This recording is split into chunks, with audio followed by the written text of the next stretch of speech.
All right, the highly anticipated SRT Mk18 Mod 0-ish.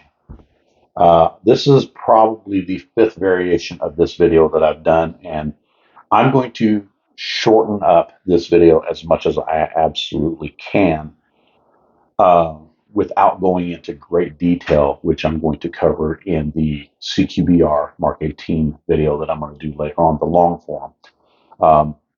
Advance warning, the other video, the long form video, is probably going to be a 2 to 3 part, 30 minutes per video. It's going to be a whole bunch of information. If you're curious about the CQBR Mk18, I'm going to lay on so much information for you, you will ooze that shit when somebody asks you questions about it. So let's talk about this rifle specifically. This is a Mk18 Mod 0-ish rifle.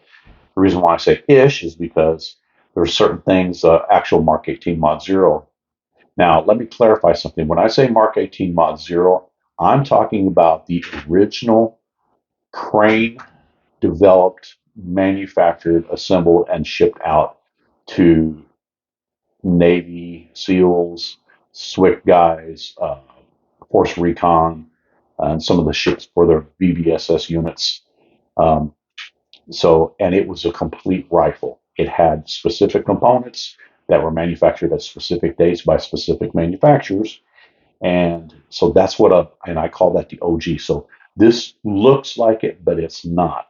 And I'll talk a little bit about the differences, but not a whole lot. I don't want to dive into the weeds on that in this video because I don't want this video to be more than about 15 minutes, 20 minutes. And I think I'm going to run longer than that as I'm going right now. So anyway, what you have here is a 10.3-inch COLT barrel M4 upper receiver, and it started life out as an M4 14.5 phone line 1.7 twist with a .065 gas port. I picked this up from a friend of mine who had gotten this in on a trade. He's actually a mechanic, and a guy needed some work done. He had some gun parts, and he offered this up as part of the payment to get his vehicle fixed. And my friend was like, yeah, absolutely. And first thing he did was call me. He's like, I know you're looking for an M4 upper. He goes, I have one. If you're interested, I will sell it to you for what I have into it. So I got the upper receiver minus the bolt carrier group for $150, which is unheard of for a COLT M4, actual COLT M4 marked upper receiver with a 14.5-inch barrel. So $150 into the barrel. I sent it out. As soon as I got it, I called and talked to the guy, and I told him what I had and what I wanted to do. And he's like, 10.3, you want me to chop it down to 10.3? And I'm like, absolutely. And he's like, why 10.3 instead of 10.5? Because I've done a lot of 10.5-inch barrels. I'm like, well, I'm doing a Mk18 Mod 0 clone, and it needs to be a 10.3 in order to be able to be considered part of the Mk18 program. And he's like, okay, I'll do whatever you want. And it's got a little bit better crown on it than what comes standard. And this is a very accurate, for as short as it is, it's a very accurate rifle. So anyway, long story short, on the upper, got it, chopped it. It cost me as much to have it chopped and threaded and crowned as it did to purchase the complete upper receiver. So anyway, the upper receiver did not have the Knight's Handguard or the light or the pistol grip, or not pistol grip, the broom handle grip up front. It did not have the bolt carrier group. It did not have the charging handle. I had the COLT bolt carrier group, and I ordered a new COLT bolt because I didn't know how many miles the original bolt had it. So I replaced the bolt with the new COLT. And so when you're changing out the barrels, you want to change out the bolts to match the barrel. And when I checked the barrel, oddly enough, when I looked down through it and ran a bore scope through it, and it spec'd out to basically a brand new barrel. It had zero erosion in it. Matter of fact, it was a perfectly clean barrel. So I don't know if somebody had this, was it a takeoff of a new gun or whatever. I don't care. It's mine now, and this is where it's living, and I'm tickled shitless with it. Once I got it back, I did put a .070 modification on the gas port, so it would be crane spec, and it rocks a A2 flash hider instead of the Knight's NT4, which would be crane spec for the Mark 18. So anyway, that's the upper receiver. The lower receiver is I got it through Brownells. It's a Nodak Spud uh, forged lower receiver, M16A1 forging, and they sent the forgings to Aero Precision to have it machined out.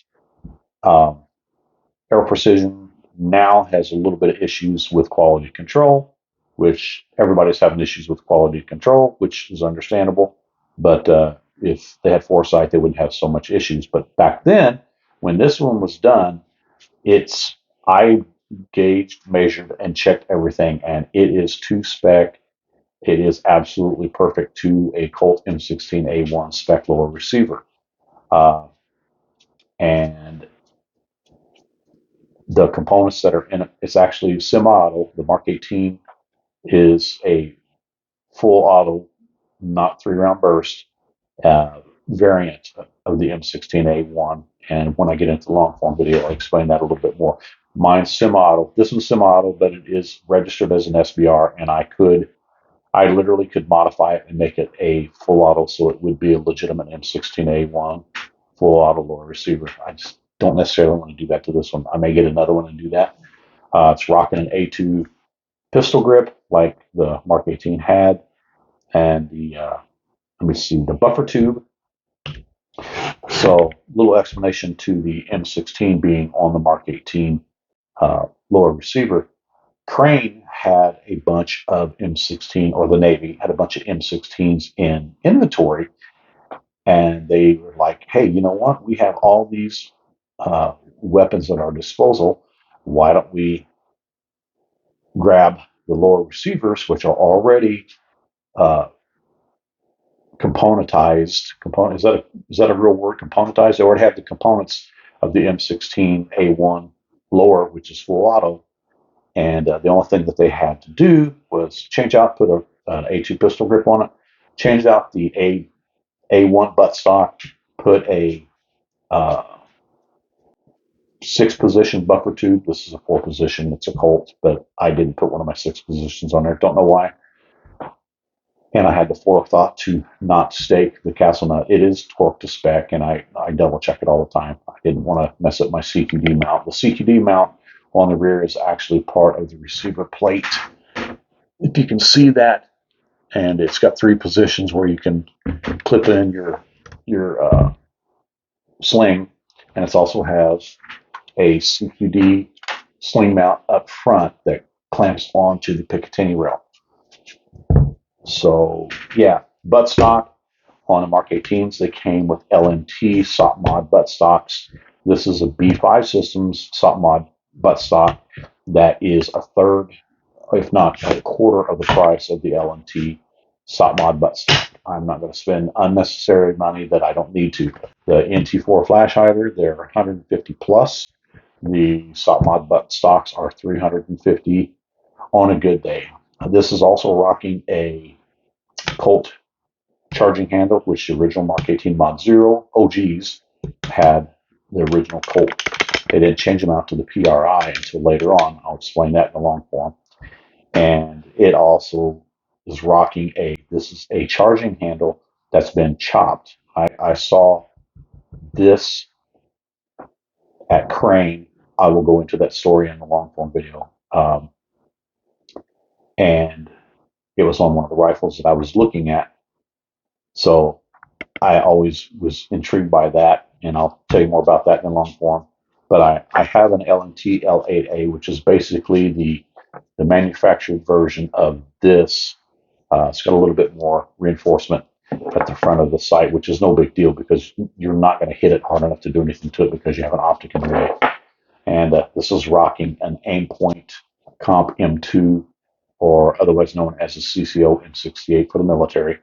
And it's in a Wilcox Aimpoint mount, which is specific to this optic, which was specific to the Mark 18 Mod 0 and the Block 1 SOPMOD kit. More info on that. Thank you, Penny, for your input. So this is my rifle. I've had this for, I put it together, I believe, complete in 2022, and it's got less than probably 2,000 rounds through it. It's fun to shoot, but my God, is it loud. If you've ever shot a short barrel rifle, you know how loud they are. If you've never shot one, you need to come by, fly out, come on vacation. I'll let you shoot it. You'll understand what I'm talking about. I typically will stick my suppressor on here. My dog sees something. Hey, because it's just so damn loud. But anyway, this is my rifle. Love the shit out of it. It's as close to a Mark 18 Mod 0 as I want to get. I could do an actual Mark 18 Mod 0 because I'm an SOT2. I can get full autos stuff. I can make things full auto. But I do not want to spend upwards of $40,000 for a M16 just in order to make a lower receiver to put on to a Mark 18 Mod 0 when I can do the same damn thing with this. And by the way, if you're looking at doing this, Nodak Spud actually has their M16A1s directly from them. You can get them in 80%, or you can get them complete. It's whatever you want to do, and you can get it engraved. The Mark 18 Mod 0 on the right-hand side of the mag well on the M16A1 lower receiver is laser engraved. It says Crane, Indiana, Mark 18 Mod 0 with the Navy anchor in the center of it. So I do not have this laser engraved. I might do that, maybe, may not. Not that big of a deal to me. I'm not a cloner per se. This is, like I said, this is a Mark 18 Mod 0-ish.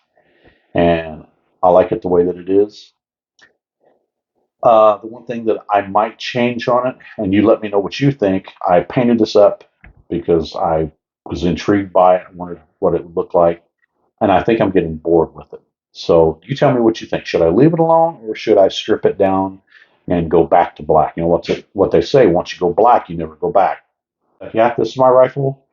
Again, it's the majority of it's COLT, with the exception of the lower receiver, the optic, the light, and the buttstock. So there you go. If you have any questions, let me know. Tell me what you think.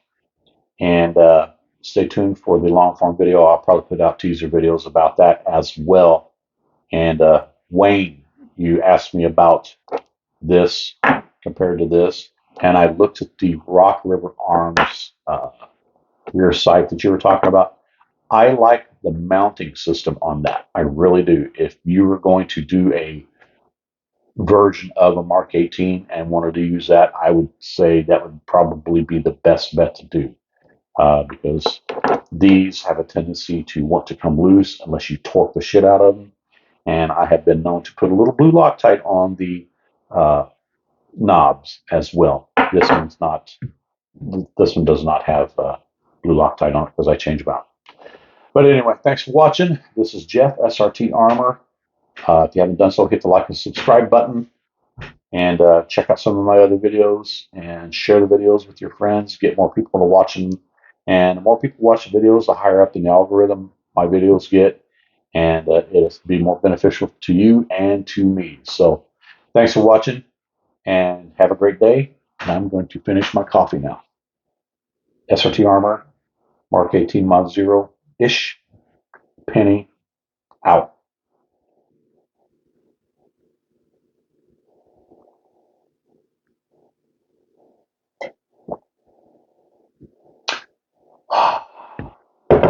Love that shit.